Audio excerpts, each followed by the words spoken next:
Hello everyone, and welcome to my first Nintendo Wii review. This is Resident Evil the Umbrella Chronicles.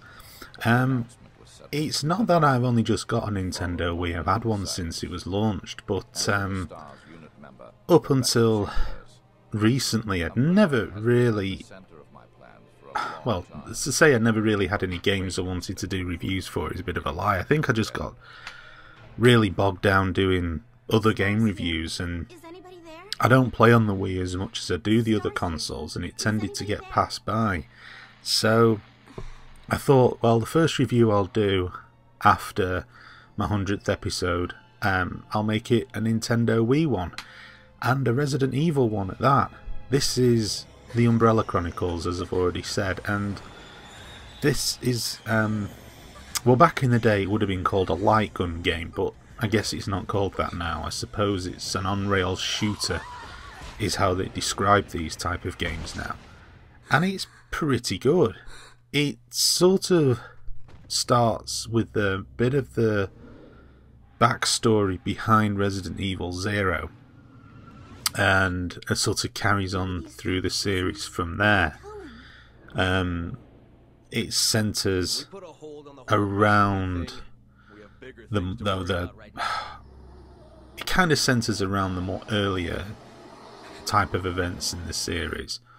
There is a sequel to this, Resident Evil Darkside, and that focuses quite a lot on the later type of events in the series. But I really like this one. It's odd at first because it's Resident Evil with a light gun. But when you think about it, the Resident Evil series really does lend itself to this type of genre very well. It's very House of the Dead-like, and I have got a House of the Dead 2 and 3 review to do. And when I put that up, you'll see that there's quite a lot of similarities. There's a lot of cross-pollination of ideas between the two. House of the Dead is very much more, I think, a bit more arcade-like, and certainly not as well scripted as this, but there's a great deal of similarity. But like I say, the concept of a Resident Evil on-rails shooter is really a bit of a no-brainer, considering the series went down the more third-person path with Resident Evil 4 and 5. And did I say third person? Third person, I didn't say first person. Third person, if I did say first person. Whatever. And like I say, it does work very well. There's a lot of bits in it. You still got like the classic, you know, picking stuff up and boss battles and all of this type of stuff. Anybody that's played Resident Evil 0 would be familiar with what's going on here. And like I say, it's not part of the what you would call the the official sort of Resident Evil. It's like a spin-off, as it were. Resident Evil 6 is due to come out later this year, and they don't really factor in these games, because what these games, like I say, they tend to actually take on board the events that have already happened and put the spin on it of it being an on-rails shooter, which I like a lot. The graphics are absolutely gorgeous for a Wii game. They look sensational, and I know that graphics tend to look better in these on-rails shooters because everything's fixed, but even so, they do look really good. There's a hell of a lot of detail. There's a nice amount of gore in there for the Resident Evil games as well. And they are a faithful first-person view of the actual locations that were in the standard Resident Evil games. And yeah, I like it. I like it an awful lot. It can be very tough as well.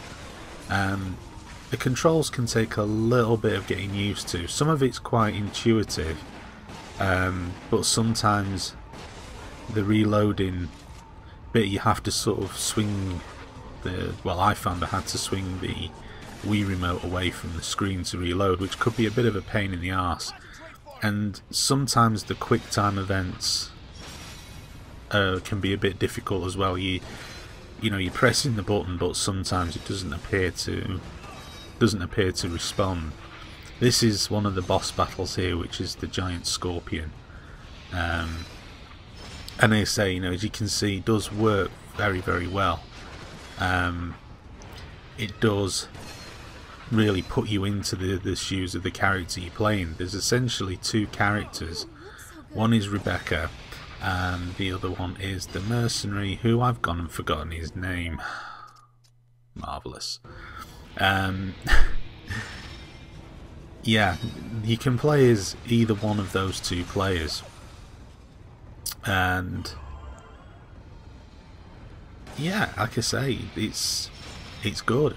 It does its job very, very well, and I think the pacing's good too. You know, it's nicely paced as well, and you know, there's really good moments in it. Like for example in this one, where the zombies come out at you on fire after the train crash, and then they come up out of the water in the sewer system. It's all very, very good. All works very, very well indeed. I wish that some developers, when they're making games like this, try to make them as interesting as possible. What they've tried to do with this is not just have it, you know, a straightforward gun game. They've tried to put different elements in there as well. You know, with the pickups, with the layout of the game as well. The fact that you can use the analog stick on the nunchuck to look around.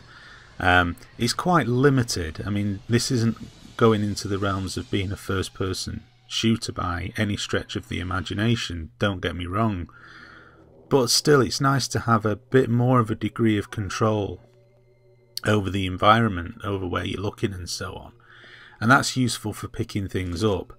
And one of the things that always frustrates the hell out of me in these type of games is when you actually find something to pick up and the camera zooms off it in seconds, and kind of leaves you thinking, oh great, I know. Now, you know, particularly if it's an important pickup, if you need ammunition or health, that can be somewhat of an issue as well. So they have tried to put, you know, a degree of depth in there. There's some nice weapons to pick up. There's some interesting creatures as well to fight. Now, I was thinking, are these the creatures that's referenced from the original Resident Evil game in one of the diaries, where he said they were kind of like hairless gorillas? I mean, they've got a bit of hair on them, but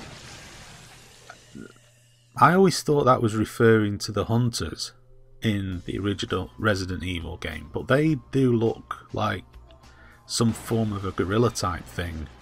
So I was wondering whether those creatures there were actually what was being referenced. Well, they are a bloody pain in the arse to get as well. Some of the bad guys can be relatively easy to dispatch, and some seem to be there for annoyance. Anything that flies in these games to me is an annoyance. And yeah, there's flying creatures in this. As coming up here, there's a giant bat, which you can see here, and there are also the smaller bats as well. And by God, they're a pain in the arse. It's like, stop flying around and just stay still while I shoot you, for God's sake. It's always a menace when you get to the bad guys and bosses in games like this, and you don't have any ammunition for any decent guns left. And as I say, when you're shooting at our winged friends here, and they insist on being thoroughly antisocial and hitting you, it becomes very, very annoying. But we always get over it. We always find a way. What's interesting as well is the fact that, as I say, the Wii control system seems to be perfectly suited to this, and this, particularly with the Wii Motion Plus. I don't know whether that makes any difference to games that aren't optimized for it, but I've had the Wii Motion. I got the Wii Motion Plus before I had this game, so I can only tell you what it's like to play with the Wii Motion Plus device attached to the controller. But the accuracy is really good as well. The sensitivity is spot on. What can kill a game like this stone dead if there's any sort of input lag whatsoever. And I didn't really find there was any with it, I'm pleased to say.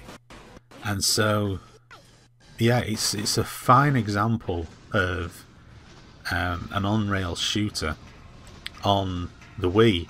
It seems the console is perfectly suited because of its control system. It just seems the console is perfectly suited to that. And when you mix it with a genre like the Resident Evil one, which sits perfectly with the whole business of an on-rail shooter, then you got a really good winning formula. And yeah, I like it. I like it a lot. It's really good. It's well worth checking out. It sits nicely in the Resident Evil franchise, and if you like these type of games, it won't disappoint you. So yeah, check it out. So thanks for watching this video, and please stay tuned to my channels for more videos coming soon. Thank you for watching.